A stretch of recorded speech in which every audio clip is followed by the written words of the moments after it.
Bonjour, comment joue-t-on le riff et l'intro de Lose Yourself?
Je fais mon DM avec le deuxième doigt au milieu, sur la deuxième case, troisième corne, et puis le premier doigt en dessous, le troisième doigt au-dessus. Alors souvent le DM on le fait comme ça, mais vous allez voir, si on le fait comme ça, c'est parce qu'on vient à un moment du B bémol delta qui est comme ça, et après pour enchaîner sur DM, c'est plus simple de resserrer le troisième doigt, et celui-là il n'aura pas bougé. Donc autant faire le DM toujours comme ça, premier, deuxième et troisième doigt ici.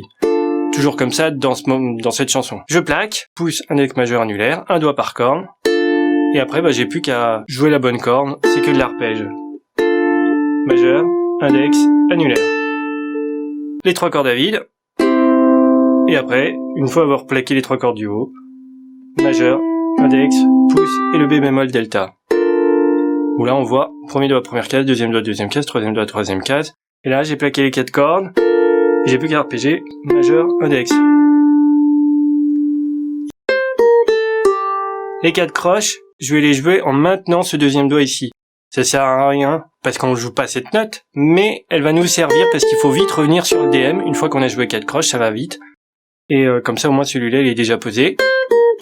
Et en plus, il aide à tenir le manche, donc c'est bien. 3, 1, 0 sur la première corde. Par exemple, je prends le petit doigt. Et le 1, il est déjà posé. Parce qu'il faut aller vite. 3, 1, 0, et puis la quatrième corde. Et tout de suite le DM. Il faut s'entraîner à ça pour que le DM il n'arrive pas en retard. Et là on retrouve à nouveau les mêmes accords.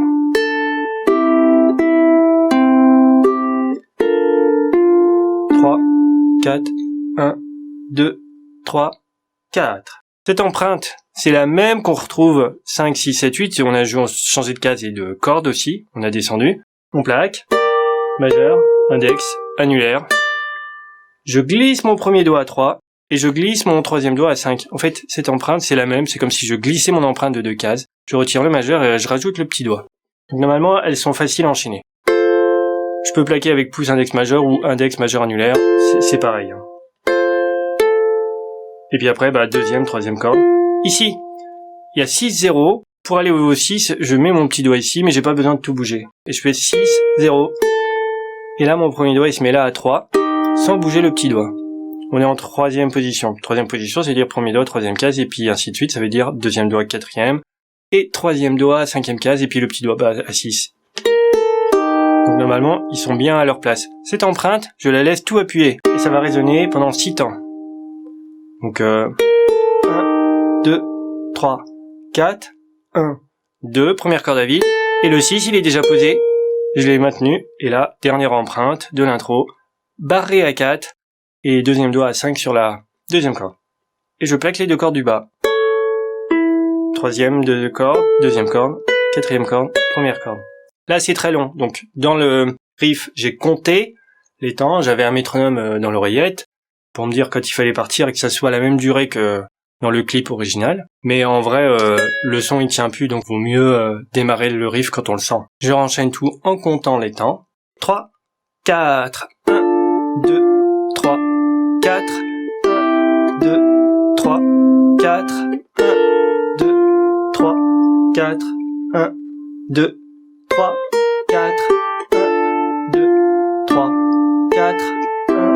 2, 3, 4, 2, 3, 4, 1, 2, 3, 4, 2, 3, 4, 1, 2, 3, 4, 1, 2, 3, 4, 1, 2, 3, 4, 1, 2, 3, 4, 1.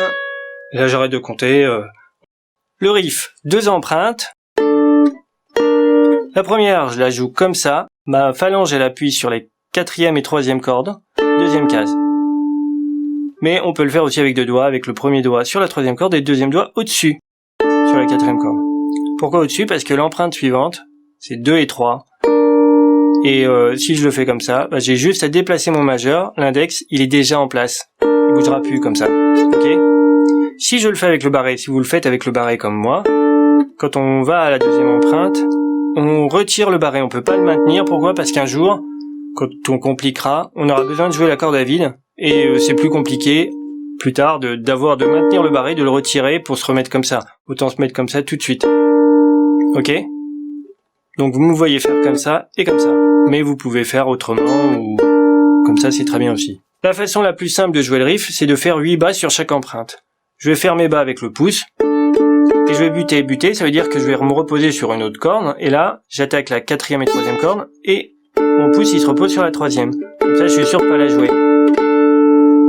Je vais compter les croches. 1, 2, 3, 4, 5, 6, 7, 8. 1, 2, 3, 4, 5, 6, 7, 8. Et je tourne en boucle.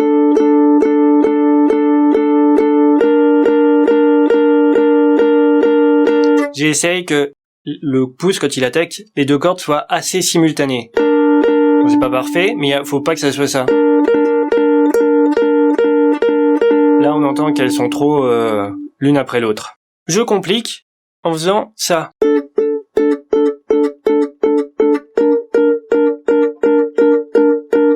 À chaque fois que j'ai joué, eh ben, j'arrête de presser et ça coupe le son. On voit mon doigt, il appuie et j'arrête de presser. Mon doigt est toujours en contact avec la corde, mais ça a étouffé. Ok, je sais le faire avec la première empreinte ou avec 2 doigts et avec la 2e empreinte. Et on voit, mes doigts, ils appuient, ils se relâchent. Alors là, j'exagère le geste pour que vous voyez bien que j'appuie et que je relâche. Mais vous entendez l'effet. Le son, il est coupé. Et c'est comme ça qu'on arrive à détacher les notes. On va appeler ça comme ça. Et je fais pareil, 8 pour chaque accord. 3 et 4 et 1 et 2 et 3 et 4 et 1 et 2 et 3 et 4 et 1 et 2 et 3 et 4 et 1 et 2 et 3 et 4 et...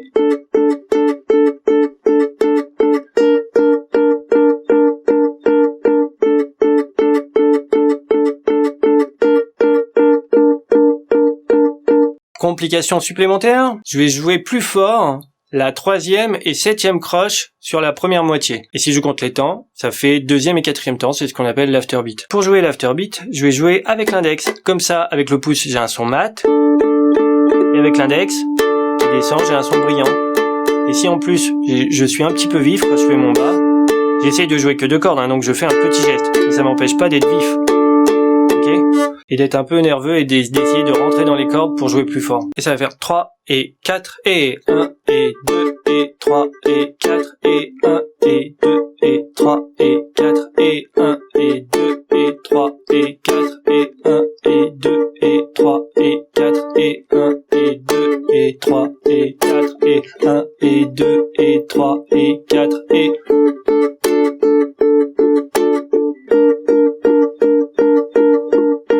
Sur la 2e empreinte, je vais rajouter un 0 tout à la fin.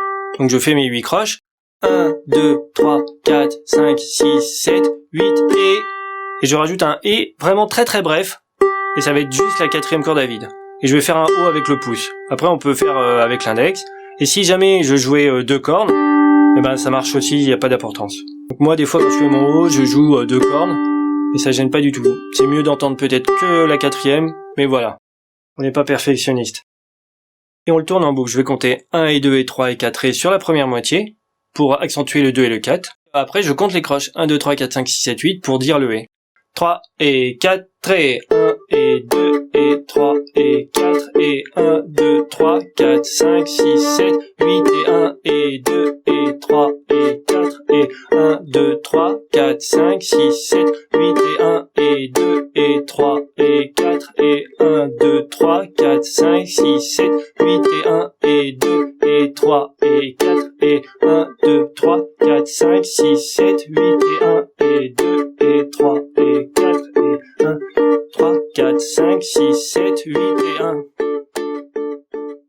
On peut compliquer encore. Sur les 5e et 6e croches, je peux étouffer. On voit écrit PM qui veut dire palm mute. Ça veut dire juste étouffer avec la paume. Ici, j'ai le chevalet. Et la partie blanche, c'est le sillet. Donc la corde, elle commence à vibrer, ou elle s'arrête de vibrer à partir du sillet. Je pose ma main juste avant le sillet, et quand je redescends ma main, je la referme, et ben il y a un peu de peau qui va toucher les cordes, et ça, on entend ce son étouffé. Ok ? On voit, il y a un peu de peau. Si c'est un son clair, un son à moitié étouffé, et un son très étouffé, en fait, on entend les notes, mais elles ont aucune résonance. En fait, je suis étouffé, mais si j'étouffe pas trop, la note, on l'entend, elle résonne. Moi, je pense que c'est le résultat qu'il faut obtenir. Et je fais ça, comme ça. 1, 2, 3, 4, 5, 6, 7, 8 et... On a entendu étouffer, juste sur 5 et 6e croche. 1, 2, 3, 4, 5, 6, 7, 8 et 1. Et je peux m'entraîner à enchaîner juste cette mesure à la suivante. 1, 2, 3, 4, étouffé, 5, 6, 7, 8 et 1. Et 7 et 8, je reviens normal, j'étouffe que 5 et 8, 6. 1, 2, 3, 4, 5, 6, 7, 8 et 1. Et après, je tourne en boucle.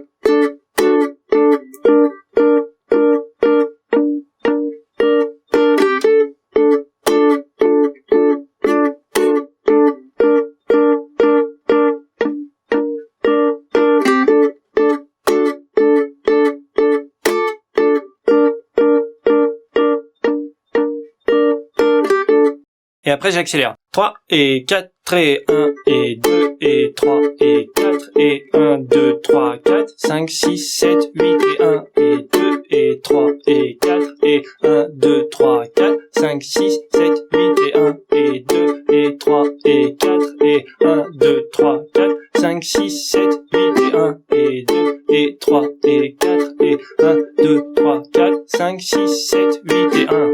Ce motif, on le répète 3 fois de la même façon, et la 4e fois, on va la jouer comme ça.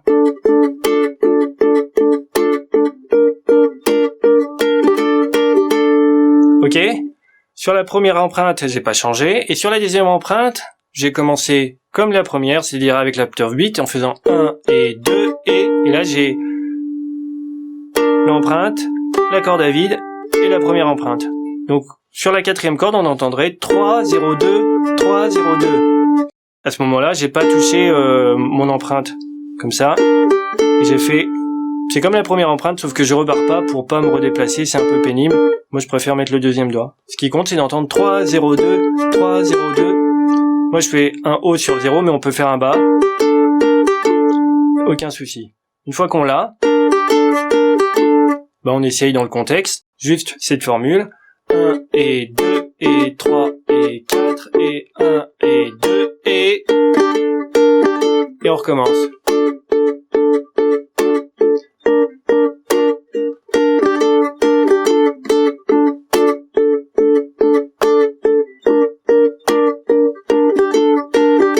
Je joue lentement le riff en boucle, 3 fois pareil, et la 4e fois avec la dernière variante qu'on vient d'apprendre.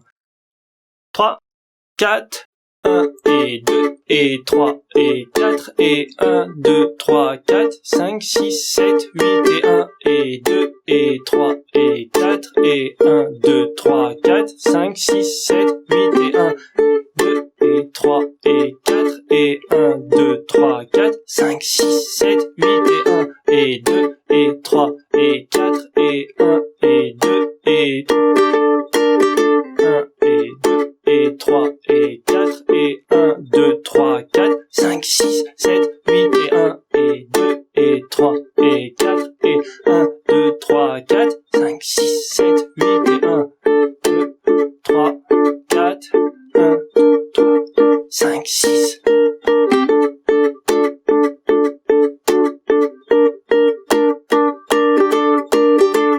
Maintenant, il n'y a plus qu'à accélérer. Bon courage.